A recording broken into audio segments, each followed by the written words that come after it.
I stared at the screen, my hands trembling so badly I had to grip the edge of the bank manager's desk. The number didn't make sense. It couldn't be real. "Mrs. Patterson," he said softly, his voice barely above a whisper. "This account has been accruing compound interest since 1959. Your Aunt Dorothy never touched a penny of it. $5,372,000. Just 3 months ago, I'd been homeless, sleeping in my car in a Walmart parking lot.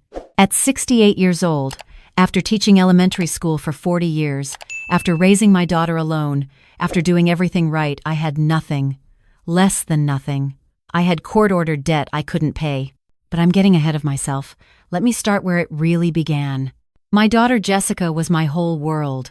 From the moment she was born, just me and her against everything, I built my life around giving her opportunities I never had. Her father left when she was 6 months old, and I told myself that was fine. We didn't need him. I worked 2 jobs while getting my teaching degree, then poured every extra dollar into Jessica's education, her activities, her dreams. She was brilliant. A straight-A student. Got accepted to Columbia on a partial scholarship, and I made up the difference by taking out a second mortgage on our little house in Albany. It was worth it, I told myself, watching her walk across that stage with her business degree. My baby girl was going to have the life I never could. She got a job at a prestigious wealth management firm in Manhattan. By 35, she was making more in a month than I made in a year. She married a nice man named Robert, a software engineer, and they had my grandson, Tyler. For a while, everything seemed perfect. Then, about 5 years ago, things started changing. Robert moved out. Jessica said they needed space, that it was amicable. She started seeing someone new, a man named Marcus Whitfield. He was a financial advisor, she told me, very successful, very sophisticated. "You'd really like him, Mom," she said during one of our weekly phone calls. "He's helping me restructure my investments. You know, I've been thinking you're 63 now. You should really have someone professional managing your retirement." I should have heard the warning bells then. But she was my daughter. My brilliant, successful daughter who worked in finance. Of course I trusted her. "I don't have much to manage, honey," I laughed. "Just my teacher's pension and that little bit I've saved." "Exactly, Mom. That's why you need expert help. Marcus could really maximize your returns. At least let me introduce you." I met Marcus Whitfield 2 weeks later at a fancy steakhouse in Manhattan. He was smooth, confident, wore an expensive suit and knew exactly which wine to order. He talked about market trends and portfolio diversification in a way that made me feel both impressed and slightly stupid for not understanding half of it. "Your daughter tells me you've been very conservative with your savings," he said, swirling his wine. "That's admirable, but in today's market, you're actually losing money to inflation. I could get you returns of 15, maybe 20% annually." "That sounds too good to be true," I said, trying to smile. "That's what everyone says." He pulled out his tablet, showing me charts and graphs. "These are my other clients' portfolios. Real results. Your daughter's already seen a 35% increase in just 2 years." Jessica reached across the table and squeezed my hand. "Mom, I know you're cautious, but I wouldn't recommend this if I wasn't absolutely sure. Marcus has changed my financial life. Let him help you too." What mother doesn't want to trust her daughter? I signed the papers 3 days later. "Power of attorney for financial decisions. Just a formality," Marcus assured me, "so I can move quickly on opportunities without having to track you down every time. You'll see every transaction. You maintain complete control." For the first few months, everything looked great. My quarterly statements showed steady growth. Marcus would call with updates, always professional, always explaining his strategies. Jessica would remind me how lucky I was to have such expert management. "You should really think about moving some of your pension into Marcus's portfolio too," she suggested during Christmas dinner. "You're leaving so much money on the table, Mom." I was hesitant, but she was persistent. By March, Marcus was managing my pension rollover, my savings, everything except my checking account with about $3,000 for monthly expenses. That's when the calls started.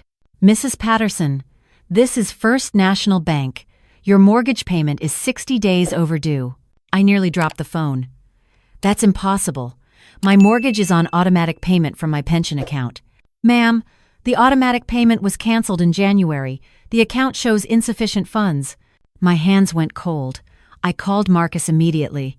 It went to voicemail. I called Jessica. Mom, I'm sure it's just a misunderstanding. Marcus is probably restructuring something. Don't worry about it. I'll have him call you. He didn't call that day. Or the next. When I tried to log into my account online, my password didn't work. I called the investment firm directly. I'm sorry, Mrs. Patterson, but Marcus Whitfield is no longer with our company. He left about 6 weeks ago to start his own firm. The room started spinning. What about my accounts? My money? You'd need to contact Mr. Whitfield directly about account transfers. I don't have access to that information. I drove to Jessica's apartment in Manhattan that night, my heart pounding the entire way. She seemed surprised to see me. Mom, you should have called first. This isn't a great time. Where's my money, Jessica? Her face went carefully blank. What are you talking about? Marcus isn't returning my calls. The firm says he left. My mortgage is overdue. Where is my money? Mom, you're being dramatic. I'm sure everything is fine. Marcus mentioned he was starting his own company. Your accounts probably just got caught up in the transition. Give it a few days. A few days? Jessica, I could lose my house. She sighed, like I was a difficult child. I'll talk to Marcus. I'm sure he'll explain everything. Now I really need to get back to work. She closed the door in my face. My own daughter. Closed the door. Over the next month, I tried everything. Called the police, they said it was a civil matter. Tried to find Marcus, his new company's address was a P.O. box. Hired a lawyer with the last of my checking account money. He took my retainer and did nothing. Then came the foreclosure notice. Then the pension fund informed me the entire rollover, $340,000, had been invested in a hedge fund that had experienced significant losses. Translation, the money was gone. I was 68 years old. I'd worked 40 years. And I had nothing. Jessica stopped taking my calls. When I went to her apartment, the doorman said she'd moved. I found out from Tyler's Facebook page that she and Marcus had bought a beautiful house in Westchester. There were pictures of them on the deck, champagne glasses raised, Jessica wearing jewelry I'd never seen before. The comments made me sick. So happy for you guys. That view is insane. You've earned this, babe, living your best life. Jessica had replied, when you work with the right financial team, amazing things happen. I lost my house in June. Had to sell my car to pay the lawyer fees. Moved into a studio apartment I couldn't afford, working the only job I could get at my age, overnight cashier at a gas station. By September, I couldn't make rent. The studio apartment was gone. I spent 3 nights in a homeless shelter before I couldn't take it anymore. The shelter was full of addicts and mentally ill people, and while I felt terrible for them, I was terrified. So I slept in my nephew's old pickup truck he'd loaned me, parking in different lots each night so no one would notice. That's when I hit absolute bottom. Not just the physical reality of being homeless, but the knowledge that my daughter, the child I'd sacrificed everything for, had helped steal everything I had. And she didn't care. I called her one more time from a payphone outside a McDonald's. By some miracle, she answered, Mom, I can't help you. You made bad investment choices. That's not on me. Jessica, please. I just need a place to stay while I figure. You're not going to guilt trip me. I have my own family to think about. You should have been more careful with your money. That's not my responsibility. I trusted you. You're my daughter. And you're a grown woman who signed contracts. Nobody forced you. Now stop calling me. Marcus says you're harassing us, and if you don't stop, we'll get a restraining order. The line went dead. I sat in that McDonald's for 4 hours, drinking $1 coffee, trying to understand how this was my life. How do you survive when your own child destroys you? Then I remembered Aunt Dorothy. I hadn't thought about her in years. She died when I was 30, left me a small inheritance that paid for Jessica's first year of preschool. But there'd been something else, a letter she'd given me at her funeral, from her lawyer. I'd put it away, meaning to deal with it later. And then life happened, and I forgot. It took me 3 days of searching through the boxes.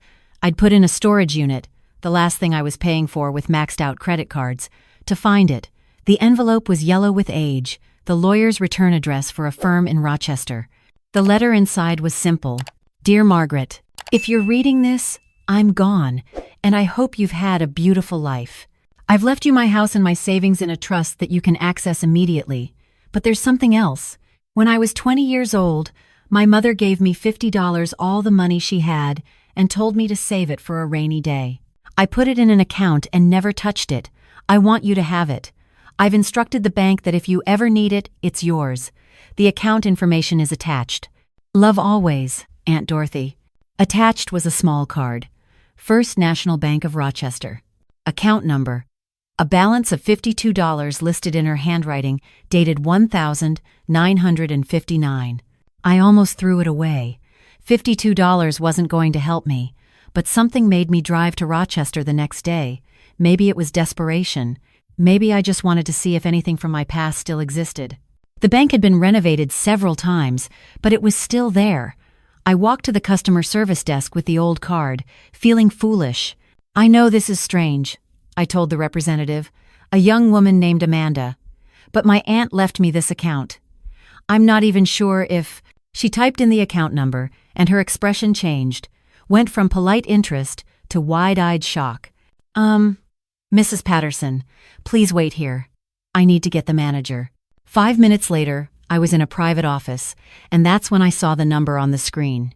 537,200,000 How? I whispered. The manager, Mr. Paulson, looked almost as shocked as I felt. Your aunt's initial deposit of $50 has been earning compound interest for 66 years. The account has never been touched. At current rates. Well, you can see the result. I started crying, just broke down completely in that office. Mr. Paulson got me water, gave me privacy, and when I could finally breathe again, he explained everything. The account was mine, clear and legal. No one else had ever had access. Aunt Dorothy had made sure of it. What do you want to do with it? He asked gently. I want to get my life back, I said. And I want justice. I walked out of that bank 3 hours later with a cashier's check and a plan. First stop, a hotel. A real bed for the first time in months. Second stop, the best lawyer I could find. His name was Richard Chen, senior partner at one of the most prestigious law firms in New York. He listened to my entire story without interrupting, his expression growing darker with each detail. Mrs. Patterson, he said when I finished, what happened to you is called elder financial abuse. It's a felony. And from what you're describing, your daughter and her boyfriend engaged in systematic fraud. Can you prove it? I think we can. He leaned forward. I'm going to need you to authorize a forensic investigation of all your accounts. I'm going to hire a private investigator to track exactly where your money went, and then we're going to file both criminal and civil complaints. How much will this cost? My retainer is $50,000. The investigation will run another $30,000. If we go to trial, potentially more. I thought about the number in my account. Do it. The investigation took 4 months. What they found was worse than I'd imagined. Marcus had created a fake hedge fund. Every dollar I'd invested, and the investments of at least 20 other people, mostly elderly, had gone into an account he controlled. He'd been using the money to fund his and Jessica's lifestyle, the house in Westchester, a vacation home in the Hamptons, 2 luxury cars, designer clothes, a boat. But here's the part that made my blood run cold. Jessica hadn't just introduced me to Marcus. She'd been actively recruiting her clients, people who trusted her, and funneling them to Marcus for a commission. She'd made over $400,000 in referral fees from my money and others. My daughter had sold me out for money. The private investigator, a former FBI agent named Sarah, came to my new apartment. I'd rented a comfortable 1-bedroom, with photographs. Jessica and Marcus at expensive restaurants. Shopping trips to Bergdorf Goodman. A vacation in Bali. All while I was sleeping in a truck. There's more, Sarah said quietly. We found messages between them. They knew exactly what they were doing. There's one text from Jessica to Marcus from last year. My mom's such an easy mark. She'll believe anything. Make sure you drain it before she gets suspicious. I had to leave the room. Had to stand on my balcony and scream into the wind because otherwise I would have broken something. My daughter, my baby girl, had called me an easy mark. Richard filed everything in October. Criminal fraud charges against Marcus. Civil fraud against both of them. Elder abuse charges against Jessica specifically because of our relationship. The arraignment was the first time I'd seen Jessica in almost a year. She walked into the courthouse in a designer suit, Marcus beside her, both of them flanked by lawyers. When she saw me, her face went white. "Mom, don't," I said. "Don't you dare." The judge set bail at $100,000 each. They made it, of course. Used my money to buy their freedom. The trial took another 6 months. It was brutal. Jessica's lawyers tried to paint me as a confused old woman who'd made bad investment choices and was now looking for someone to blame. They pointed out that I'd signed the power of attorney willingly, that I'd had opportunities to check my accounts. But Richard was better. He brought in the other victims. He showed the fake hedge fund documents. He displayed the text messages. He had forensic accountants trace every dollar from my accounts to Marcus's personal spending. The jury deliberated for 3 hours. Guilty, on all counts. Marcus got 8 years in federal prison for fraud. Jessica got 4 years for conspiracy and elder abuse, though the judge noted it could have been longer if she'd shown any remorse. She hadn't. Even at sentencing, she'd glared at me like I was the villain in this story. The civil trial was simpler. They were ordered to return every penny they'd taken from me, $340,000 plus damages of $2 million. Their house was seized, the cars, the boat, the vacation home. All of it would be sold to pay their debt. But money wasn't the thing that mattered anymore. Somewhere during those months of fighting, I'd realized something. I didn't want revenge. I wanted my daughter back. The real Jessica. The little girl who'd held my hand on her first day of kindergarten. The teenager who'd cried on my shoulder after her first heartbreak. The young woman who'd called me from college, homesick and scared. Where had that person gone? I went to see her in prison 6 months into her sentence. She refused to see me at first. I came back every week for 2 months until she finally agreed. She looked terrible. Prison orange instead of designer clothes, no makeup, hair pulled back simply. She sat across from me in the visiting room, arms crossed, defiant. "Come to gloat?" she said. "No, I came to ask you why." "Why what?" "Why you would do this to me. I loved you more than anything in the world, Jessica. I gave you everything I had." Her jaw worked. I could see her fighting something. That was the problem. "What?" "You gave me everything." Her voice cracked. "My whole life, everything was about me. Your job, your money, your time, all for me. Do you know how much pressure that is? To be someone's entire world?" I sat back, stunned. "I could never be enough," she continued, tears starting. "Never good enough, never successful enough to justify what you'd sacrificed. And then Marcus made me feel like I could be my own person, like I could have things for me, not because my mother gave them to me. He said," she stopped, wiping her eyes. "He said you were holding me back, that you were manipulating me with guilt, that the only way I'd ever be free was to take what was mine. I never wanted to hold you back. I wanted you to be happy. I know that now." She was really crying now. "Mom, I know that now. And I hate myself. I hate what I did. I wake up every morning and I can't believe I was that person, that I could hurt you like that. Do you still love him?" "I never loved him. I loved the person he made me think I could be. Someone important. Someone who didn't need their mother." She looked at me, and I saw my daughter again. Really saw her. "But I always needed you, Mom. I just didn't know how to need you without feeling like I was failing." We both cried then. Sitting in that prison visiting room, separated by a table and years of pain, we cried. "I can't forgive you yet," I said finally. "What you did nearly killed me, but I want to. Someday. Can you accept that?" She nodded. "That's more than I deserve." I visited her every week after that. Slowly, painfully, we started rebuilding something. Not the old relationship. That was gone. But maybe something more honest. Tyler, my grandson, had been living with his father through all of this. Robert, to his credit, had kept Tyler away from the worst of it. But when I reached out, Robert brought him to meet me. Tyler was 15 now. Almost grown. He'd heard everything, knew what his mother had done. "Are you going to hate her forever?" he asked me over coffee. "No," I said, "because hate is just another way of staying attached to the pain, and I don't want to carry that anymore." "She asks about you." he said, in her letters. Wants to know if you're okay. Tell her I am. Tell her I'm better than okay. And I was. The civil judgment meant I recovered my money, but I didn't need it. Aunt Dorothy's gift had given me more than I could ever spend, so I did something else with it. I started a foundation, the Dorothy Patterson Foundation for Elder Financial Protection. We provide free legal services for seniors who've been victims of financial fraud. We educate older people about protecting their assets. We lobby for stronger elder abuse laws.